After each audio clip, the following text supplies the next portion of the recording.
साडे शहर गुजरांवाला तो बल्कि पहलवानों के शहर तो एक पहलवान साडे विच मौजूद है। इन्हां दा वैसे तारीफ तो बड़ा तवील है, लेकिन ये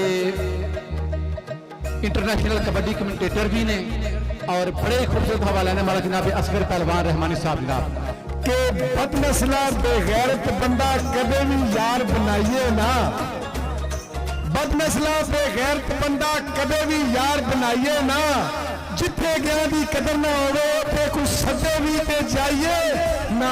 वाह जी वाह, मौड़ा आखिर मौड़ा होंदा अखी वेख के खाइए। वाह जी वाह, ते जेड़ा कपड़ा नंग न कजे, जेड़ा कपड़ा नंग न कजे तन ते ओनू पाइए ना। वाह जी वाह, हिम्मत ना होवे बदला लैण दी, हिम्मत ना होवे बदला लैण दी, सुती कला चगाइए ना।